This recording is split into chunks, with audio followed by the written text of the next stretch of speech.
And with that, we'll get started with our first panel discussion. The internet was created to connect us, to be a bridge, not a battlefield. But as the world evolves, so does the responsibility to protect it. And we all know that the world is changing faster than ever before. This first conversation looks at what it takes to build an internet that is open, safe, resilient, and above all, good. Please join me in welcoming our moderator, Swati Khanna, Head of Talent for India, Cloudflare. Over to you, Swati. Please introduce the team.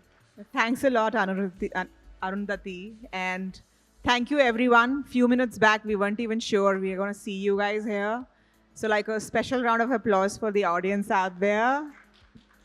How many of you know about Cloudflare? I know there are very few of you. Not the Cloudflare folks, man. Great. How many of you are working? And students?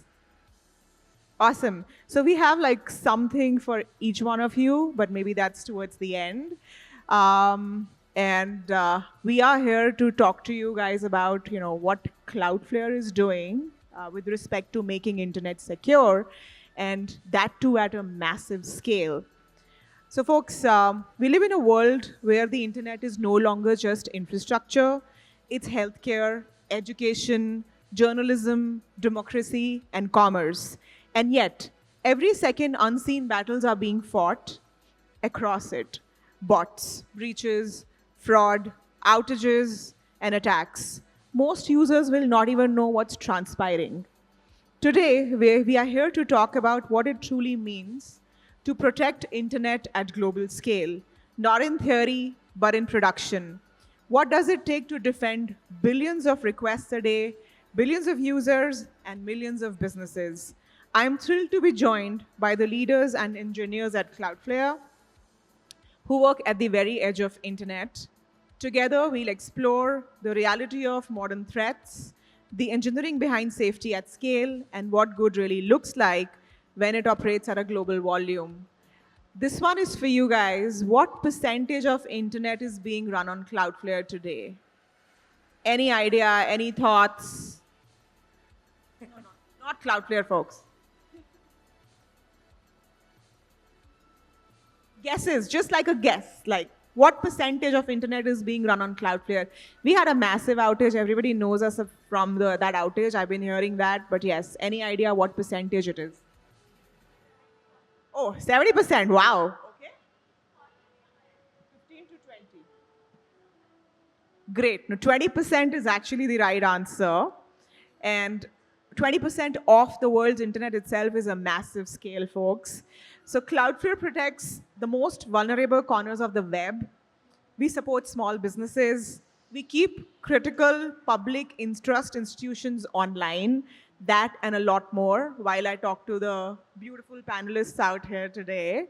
And I must also highlight this conversation here at Grace Hopper, a space that represents exactly what the future of technology should look like: inclusive, ambitious, deeply technical, and driven by purpose. Well, we have Jayashree here on my left. Jayashree has been in, she's been in the cybersecurity space for McAfee, Trellix, First Citizens. A lot of them are actually out there as well. I was seeing their booths. And Jayashree is from the party capital, which is Goa. So a round of applause for Jayashree.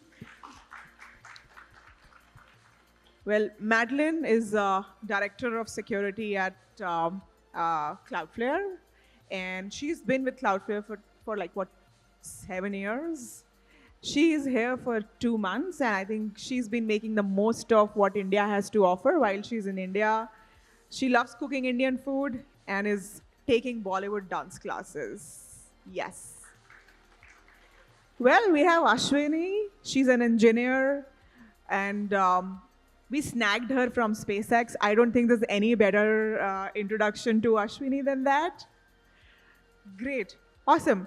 So folks, while we are talking about safe internet, my first question here is for Madeline. Madeline, Cloudflare talks about helping build a better internet. What does that mean in practical terms for you?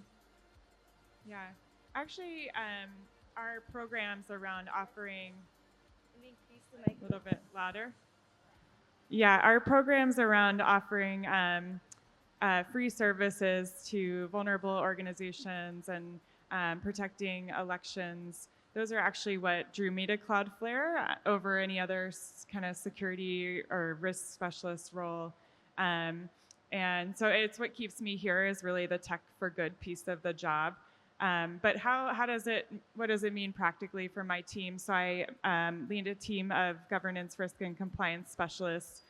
So we're working on cybersecurity across the company. And really, our mission is to make sure that customers can trust us with their most sensitive information. So that's kind of our North Star goal. So we really work hard to make sure we have the right security controls in place, that we go after the latest certifications and meet all of the global regulatory compliance and privacy certifications so that our customers can trust us with their data. Awesome. Great. Anything you'd like to add, Jayashree, or anything to add there? Well, I love Cloudflare's mission, which is one of the reasons why I jumped ships to help build a better internet. It sounds fancy, but it's a lot of work, guys. And also, one thing I love about Cloudflare is that we don't offer these services to just like, big enterprise companies. It's like offered to the little companies too. It's the same secure, robust, services that we offer. Some of them are paid for sure, but then at a basic level, we have really good products that we offer for free. And that's how we give to the community. That's how we are in line with our mission. So great. So Ashwini, this one is next. The next one is for you. At internet scale, which worries you more right now? Massive volumetric attacks, AI-powered fraud, or quiet application layer abuse, and why? Ooh, that's a spicy question. I think it's a combination of all the three attacks. Like what we're seeing right now are still attacks at a traditional level. We aren't seeing any sophisticated AI attacks as of right now, but that is something we should prepare for, and that is something we are preparing for. Cloudflare is currently focusing on building better classification models for distinguishing between good bots and bad bots. This year in particular, like 2025, we've seen more bot traffic generated compared to human traffic generated. More bots are writing code now, as everyone knows. And all this while we were working against preventing these bots from doing what they were doing. But the time has come for us to work with these bots now. But not all the bots. We need to work with the bots that are good for us. We need to prevent the bots that are bad for us.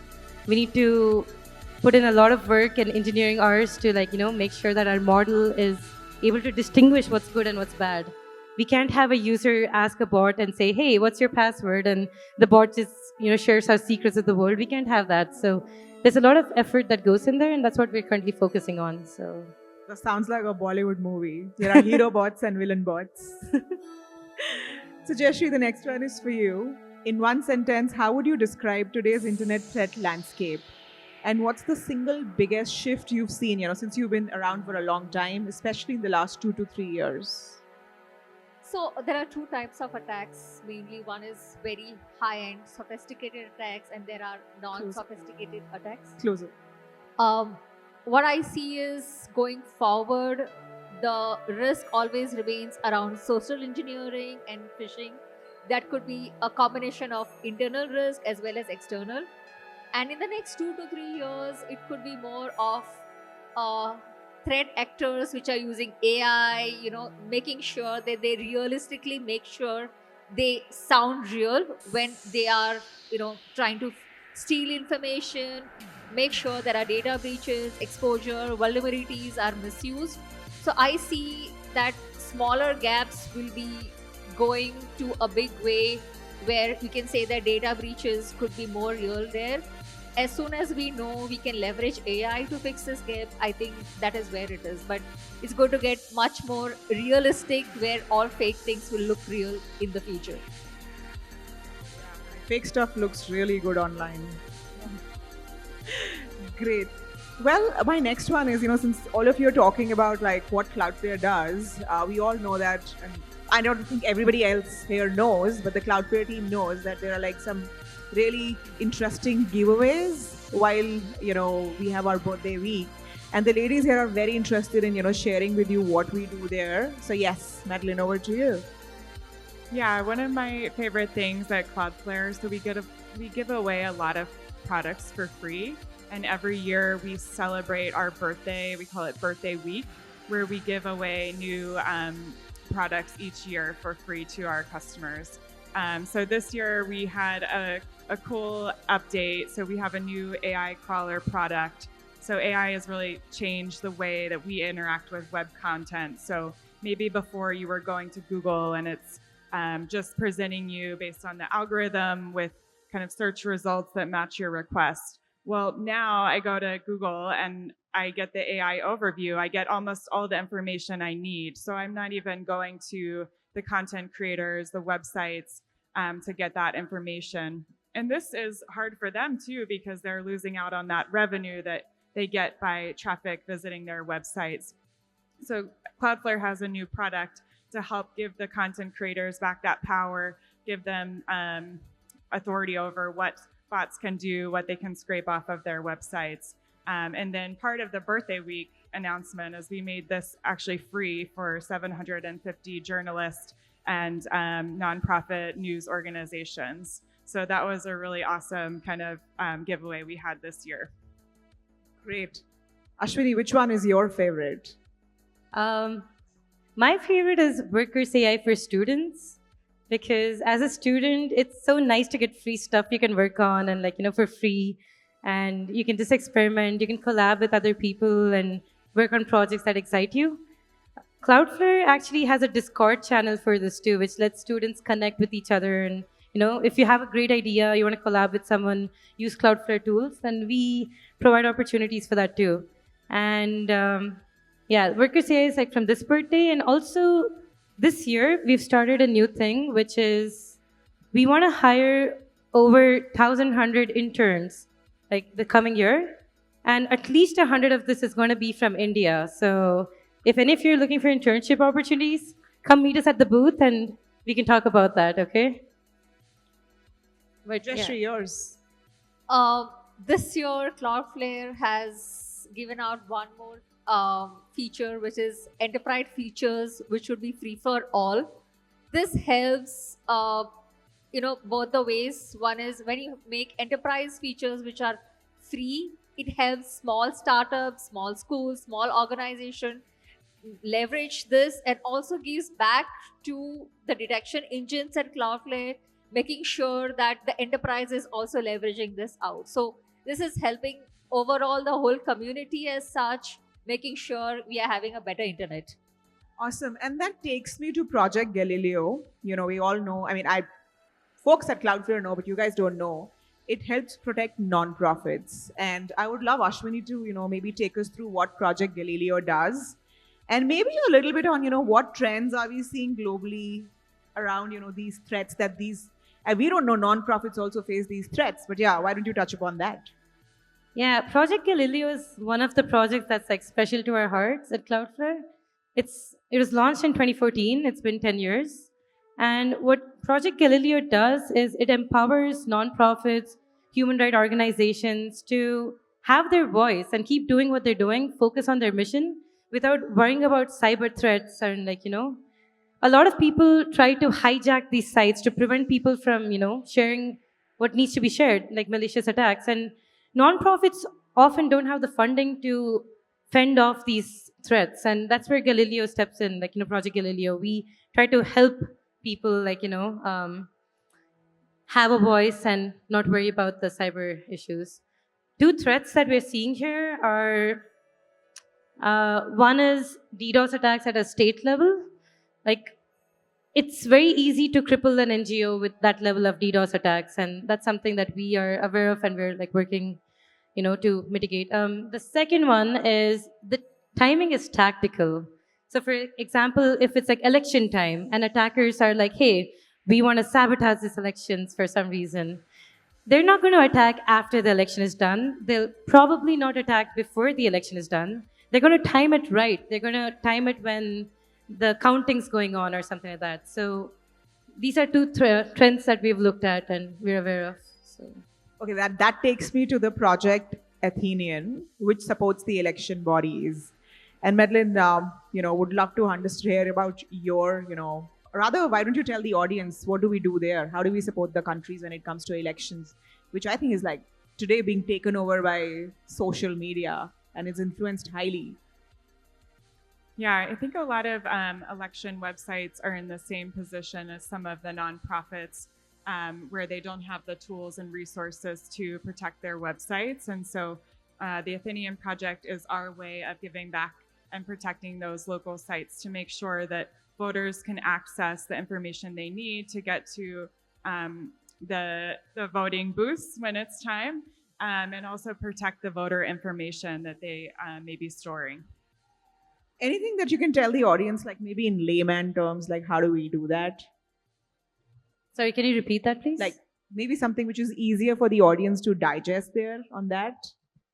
Oh, just if say there's an election website that says, this is the place that you can vote and the time, an attacker might try to either like deface the website or alter the information to affect the voter turnout. And really, we're trying to protect the websites and protect the democratic election process. Great.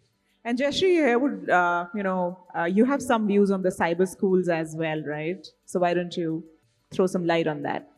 Yeah, so as a part of giving back, I think one of the core things that Cloudflare does is support the K-12 district schools. When it comes to supporting smaller organizations, it helps because these are the folks who are actually not able to afford enterprise level features, and Cloudflare makes sure the support is rock solid. In terms of support, it has three things that they look into. One is the email security side, one is the DNS filtering, and the third is the Children Internet Protection Act. Any compliances on the Internet Protection Act is what Cloudflare makes sure that this K-12 schools in the US are having the right support system. Awesome. Well, my question is for the audience now. How many of you have personally experienced any kind of, cyber attack? Breach, takeover? No? You have? Someone from Cloudflare has. So folks, I think I've seen my mother-in-law is probably getting calls every other day. I think folks are, the most vulnerable online are children, women, and older citizens. This is a segue into our next section, which is what, our team here has been doing to keep the internet safe at scale. So this question is for, either Ashwini or Madeline, either of you, please feel free to take it.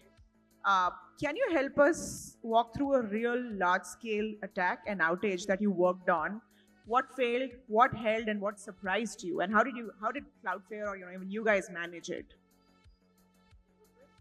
Yeah, I can talk about our large security incident.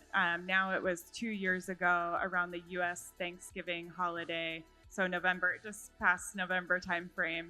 And actually started from a breach of one of our third parties, Okta, where the attacker was able to compromise some credentials from Okta, the Okta breach. And we failed to rotate about 4 credentials out of thousands across our network. And so this allowed the attackers to actually access our Jira server and some of our source code. I think the good thing that held was they did not get access to any customer data or systems with customer data. But it was a huge scare for us and driver. We had an internal project called Code Red, which was a huge effort across security and engineering to really lock down our systems and rotate thousands and thousands of credentials. So my team was heavily involved in that incident.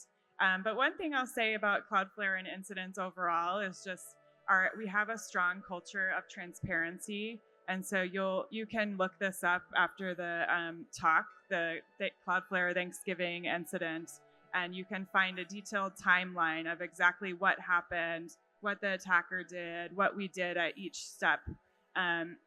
We take responsibility in our blogs when we have errors, and then you'll also see that we share advice for the next company. So we list out the indicators of compromise that we saw during the attack so that we help others. So I think that's like the common theme that I've seen on the security team and how we respond, our culture, and trying to be tech for good in the industry. Yeah. You covered some of the stuff I was going to talk about, but do you guys like good stories, like incident stories? Does anyone know what happened a couple of weeks ago with Cloudflare, like on November 18th? Show of hands if you know if you know about our outage then, or okay. So let's talk about that. So from an engineering perspective, the change was a very small config file, right? And what happened was we had like a cron job which ran every 5 minutes that ran a query that put multiple entries into a feature file.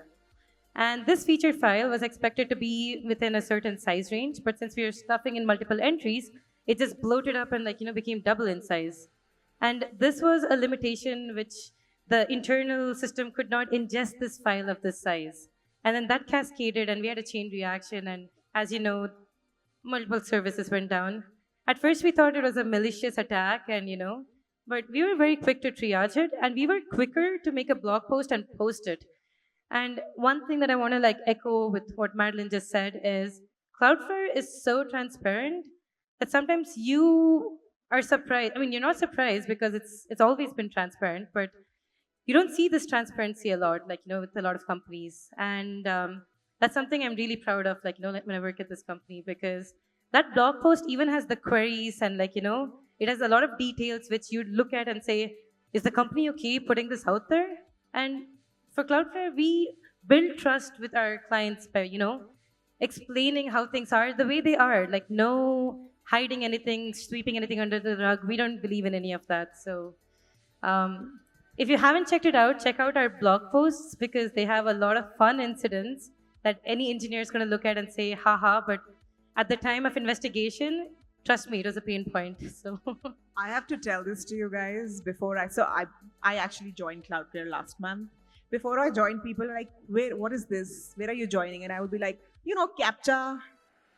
We are preventing people from logging into. We make sure that it's either humans or bots and it's only humans accessing the system.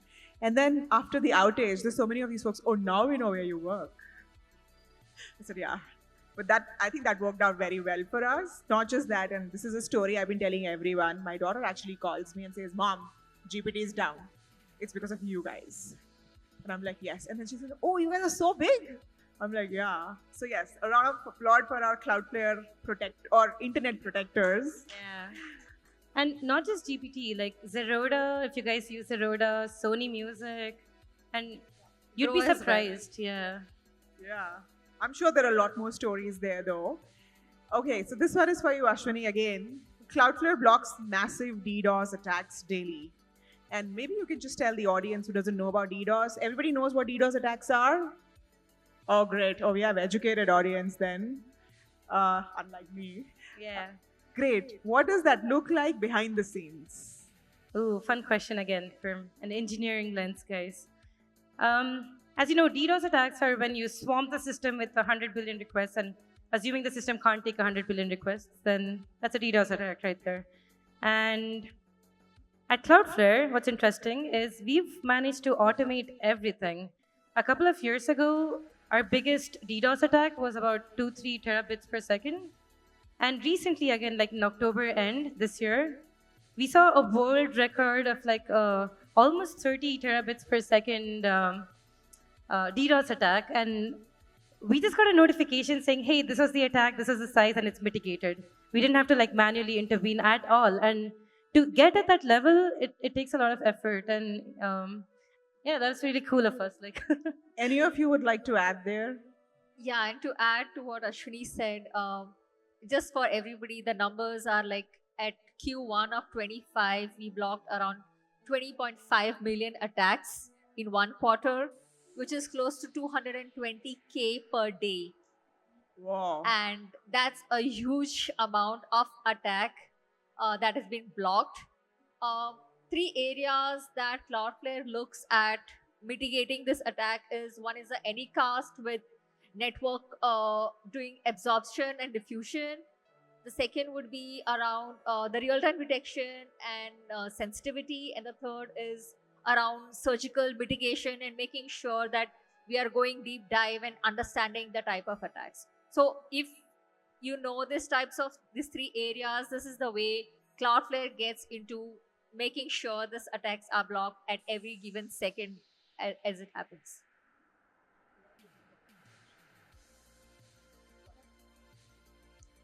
My next question is for you, Ashwini. She's been like a little skeptical about answering this one, but anyways, how is Cloudflare preparing the internet for post-quantum world? Ooh, that's spicy. I'm actually going to take Madeline's help for this one. Yeah, I think this is another way that we contribute in terms of tech for good. We have our own cryptography team, and we contribute to a lot of standards across the internet. So we work with the IETF and NIST on post-quantum cryptography. So really, like the kind of thing that we worry about with post-quantum is we have a lot of data that's encrypted. But what happens if these encryption algorithms are broken? And so there's a lot of threat of harvesting this data now, even if you can't decrypt it, and being able to decrypt it later when the algorithms are broken. So Cloudflare has already been working on this project and prepping for kind of this timeline that we think is maybe 10 to 15 years out. But actually now I think we're at 40% of HTTP traffic that is encrypted with post-quantum encryption using Cloudflare WAF and certain internet browsers. So that's kind of one way that we're kind of looking forward and trying to shape the internet and make things more secure for everyone. Yeah. Just want to add one point here. At Cloudflare, when we build stuff, there's a secure first attitude versus a move fast attitude. We do move really fast, but for us, when we don't look at when we don't look at safety first, we can destroy billions of livelihoods in a single line of code. So we need to be careful. And so when we progress, this is something that we get a lot of stuff done really fast, but safety first. And that's our priority, so. I think the detection engines and how the action happens instantly is the key here. So Cloudflare is putting a lot of effort in that journey. So I think to that point, we are doing well. Any fans of Coffee with Karan? We have a rapid fire round, guys. No fans of Coffee with Karan? Great. This one is for you. One word to describe the internet's biggest security risk in 2030. AI. Oh, okay. The most overlooked security control today. I think insider risk is a big one right now. Insiders, they're past the perimeter security. They have a lot of access to systems and data, and sometimes that's the easiest way to get into the company. One assumption about safety at scale you've completely changed your mind about. Ooh, I thought good engineering was everything. Like all your test cases, your edge test cases, and every single thing from an engineering perspective. But your relationship with your customers, even within the company with other teams, and outside the company with our clients and customers, that's important too. And that's something you need to focus on as well. Build faster or secure? I think she answered that though, but yes. Build faster or secure? I would say both, but Cloudflare's mission is to build secure and safer internet. So we go safer internet first and build it ourselves. Madeline, you gave this answer. AI, net positive or net risk for security? Well, I am in charge of managing risk for security, so I tend to be a little bit more negative than some people. But I think there's both sides of, we're using AI to improve our security, to automate our controls. Attackers are also using it to target us. But overall, I think long-term it will be a net positive for us. What's your favorite color? Mine? It's usually purple, but off late I'm seeing so much orange that I'm kind of like... I was hoping it's orange, but that's the case for all of us. I need to be honest. Yes. I'm a very transparent person, as is my culture in this company. Great. So this last one actually is for all of you. Any one of you can take it first. What advice would you give young engineers who want to work on internet scale infrastructure or public interest tech? I see technology or cybersecurity field changes every day. The landscape changes every day. Technology is faster than what we can catch. The only thing that we do is upscale ourselves, keep reading, keep making sure we know what's next. If you do not know what's next, we are going to get lost. So I would say the best thing is keep reading, upscale yourself, network, talk to people, understand what we can do better at creating efficiencies. One is, again, coming to the AI aspect of things. Can AI be used for cybersecurity and also cybersecurity for AI? I think it's a double sided sword. And I look at that as a huge opportunity for everyone on at least the good side of it, saying that cybersecurity for AI. Yeah, I would say, I mean, I didn't think I was going to go into cybersecurity. I took a cybersecurity course my last year in college and just got interested, got a certification, learned a lot on the job. So I would say just be open to different paths. It's not going to be like a clear, straight line. I'm going to do this end goal, like right when you're starting out in technology. And then the other important thing and something we really value at Cloudflare is curiosity. So be curious. Everybody gets imposter syndrome. I've heard that from a head of engineering at a company before. And so if the head of engineering is feeling like an imposter, it's okay. You will also feel that way sometimes. So be curious, ask questions, keep learning and growing within your roles. Yeah, I'm kind of aligned with both of you here.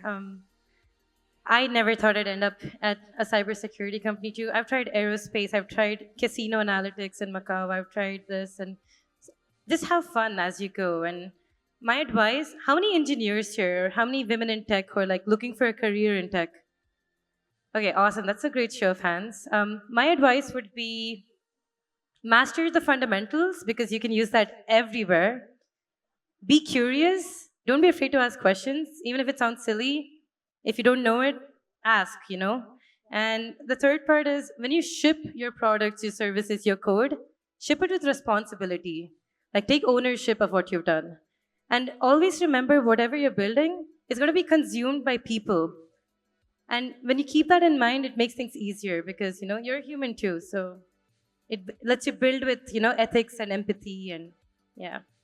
So that's my 2 cents. Awesome. No, I thank you so much, ladies. And we'd like to open we have time for Q&A, Arundhati? 5 minutes? 1 or 2 questions? Okay, we can only take 1 or 2 questions. So before we wrap up, would, you know, if anybody has a question out there for us.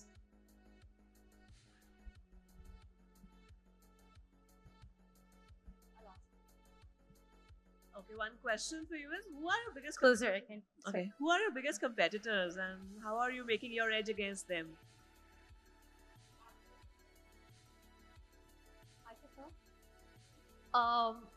I don't think so. I can answer this and we can chime in. So Cloudflare is placed very uniquely in the market, where it is a combination of lot of security products. So we have a lot of other competitors who have different market segment, but Cloudflare is placed right in the middle, where we can say that, hey, you want this feature, we can enable this for you.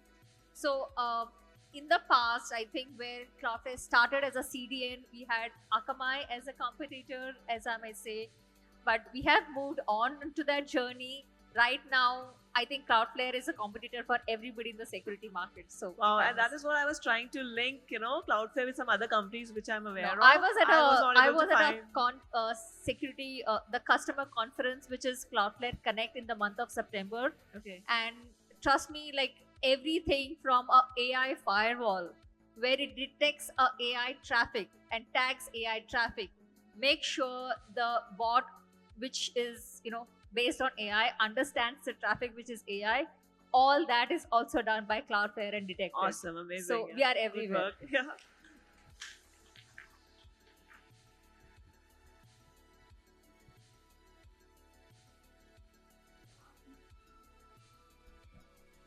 Hello, hi. I am security researcher too for Microsoft. Am I audible? Yeah. All right. So since we're talking about a safer internet, I feel that our world today is facing much more significant problems which are making internet unsafe other than the cyber attacks that are faced by consumer and enterprise environments. Some problems like the rise in cybercrime, the rise in crime enabled through internet, things like a rise in human trafficking and child pornography because of internet. So my question to my question to you, as a company who has been able to penetrate 1/5 of the internet, are you taking any initiatives or planning to take any initiatives which can help in mitigating and fighting such attacks? So Cloudflare is already doing that, if I may say, because we support a lot of small scale startups, non-profit organizations, and all organizations who cannot afford an enterprise level of a license. So I know a lot of my friends who are bloggers, and they say that I'm your customer. When they say that, my blog is safe because Cloudflare is giving me a free service, it really is doing something where everything that could be from DDoS attack to anything to a zero trust architecture which is provided. I see Cloudflare is already doing that. But if you're talking about social engineering, phishing, and all of that, that comes as a risk which cannot be managed from the network. It comes externally, which has to be managed by more trainings that has to be done.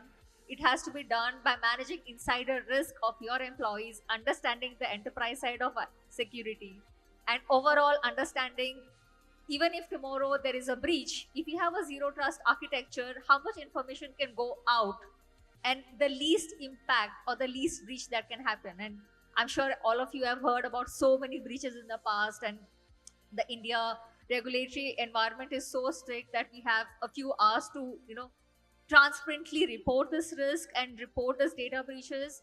Everybody is making sure that even if there's a data breach, there's a least data breach. So people don't take breaches so seriously, but making sure using Cloudflare for a zero trust, making sure the minimizing the impact is the way forward.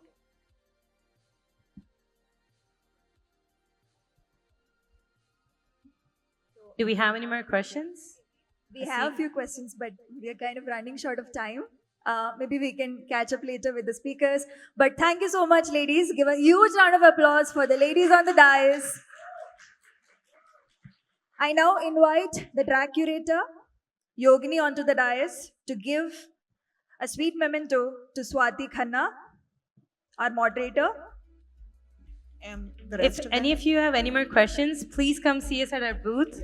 I don't think there's a number, but you can see all the orange Cloudflare logos and stuff. So we'll be happy to meet you there and take up questions. To Jayashree Naik.